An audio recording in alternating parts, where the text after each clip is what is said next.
This American blogger was confident he would beat the British champion and spoke arrogantly about it. I want to fight Anthony Joshua, exclusive, because I know that I will beat Anthony Joshua.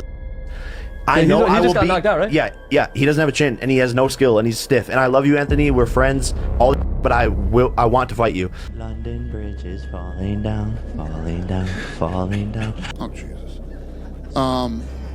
That's a bad idea. But in the ring, he deeply regretted his words.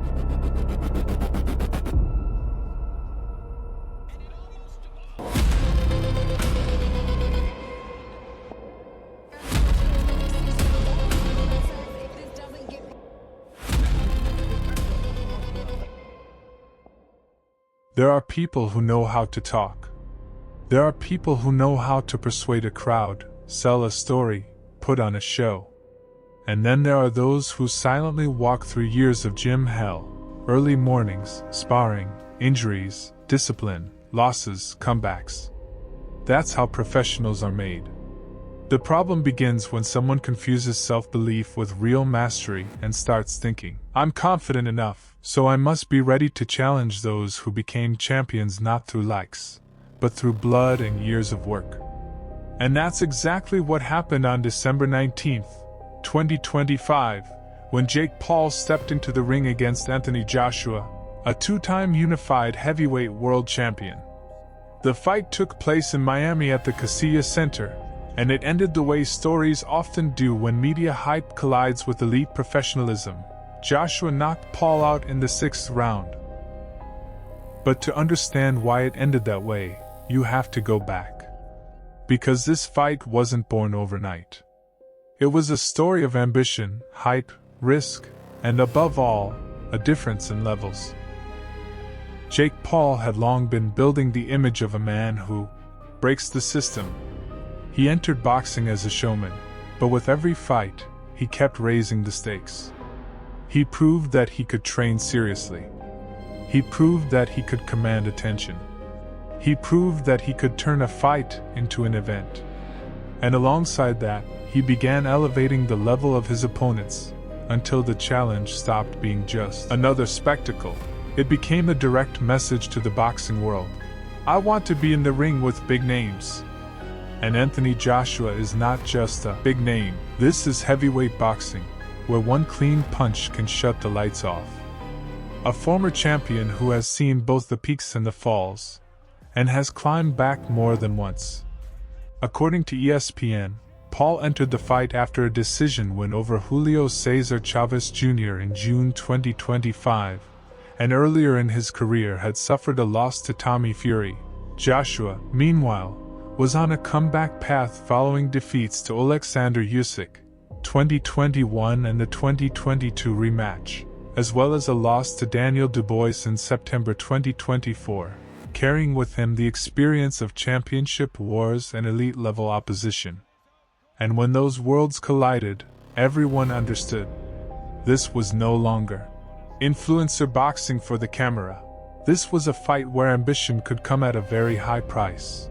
Jake Paul is, first and foremost, an athlete and a marketing project. He wasn't born into the boxing system. He didn't spend his youth in amateur tournaments.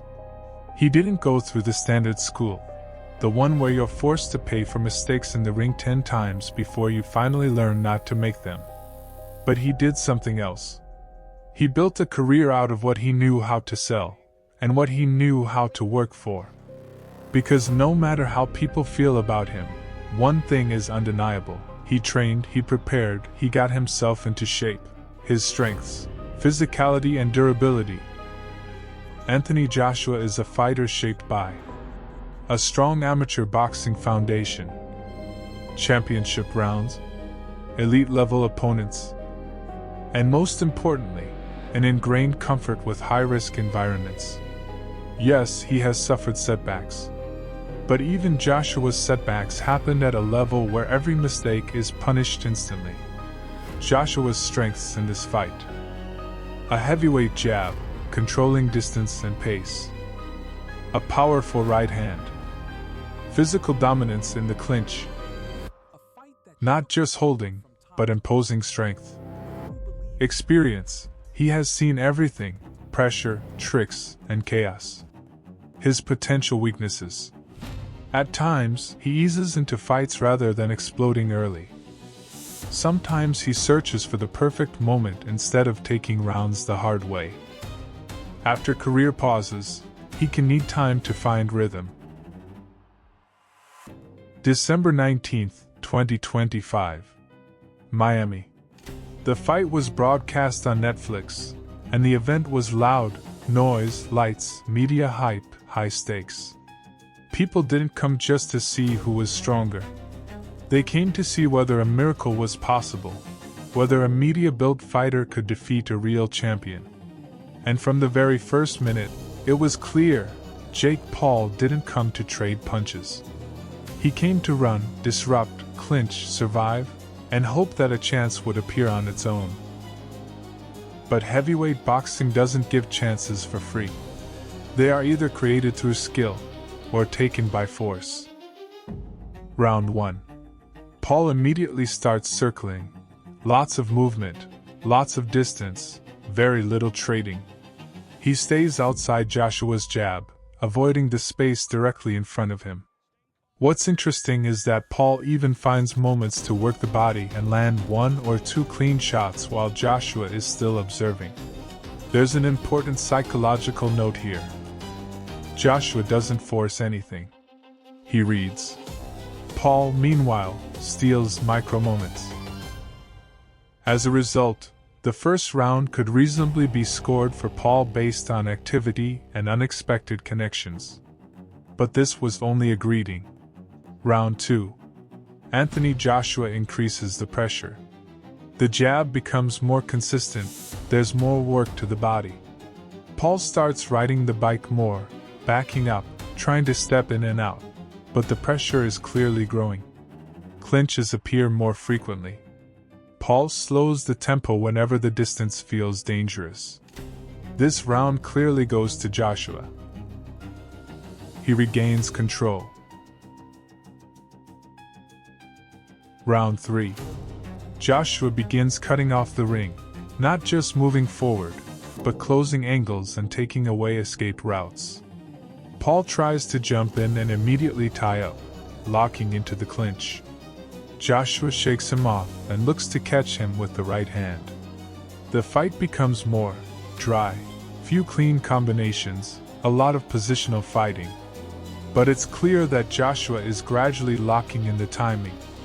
Round 4. This is where things start getting uncomfortable for Paul. His clinches stop being simple clinches and turn into awkward disruptions, stumbles, falls, pauses. There's a moment where Paul ends up on the canvas, forcing the referee to step in. Joshua finally lands a clean, meaningful shot, including a solid uppercut on the inside. Paul tries to respond with body shots and a short hook, but the picture is now clear. Joshua looks confident. Paul is surviving. Round 5. This is where the fight finally begins to break apart. Paul immediately looks to clinch. Joshua meets him and lands an uppercut. Paul starts dropping to a knee more often, stopping exchanges, buying seconds. Joshua adds sustained body work, begins opening Paul up with punches, and the knockdowns follow. One sequence where the referee issues a count, and then another moment where Paul again drops to a knee after a clean shot. Round 6. Joshua can feel it. It's time. He lets his hands go more freely, applies heavier pressure, and gives Paul no space. Paul drops to a knee again after an exchange, the third knockdown of the fight. Then Joshua brings in the right hand, adds combinations, and another clean shot sends Paul down once more. Paul rises slowly. The referee steps in and stops the fight. Official result. Anthony Joshua defeats Jake Paul by knockout. After the stoppage, Anthony Joshua said it wasn't his perfect performance, but the objective was simple: close the distance, catch him, break him, and eventually the right hand found its target. He also gave Paul credit for his courage and for stepping up and trying. From his side, Jake Paul said it was fun, that he gave everything he had, and thanked the fans and Netflix. And now, the most important part. This fight became a lesson not only for Paul. It became a lesson for everyone watching. Because in boxing you can be famous, be rich, be heavily promoted, be loud. But when the doors close and you're left alone in the ring with a heavyweight champion, none of that matters.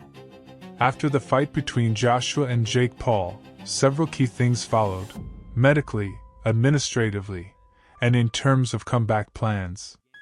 The short version.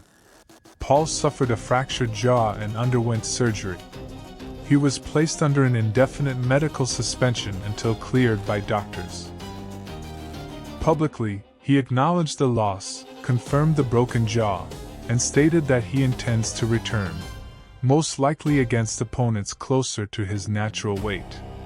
Among the names mentioned was a potential rematch with Tommy Fury.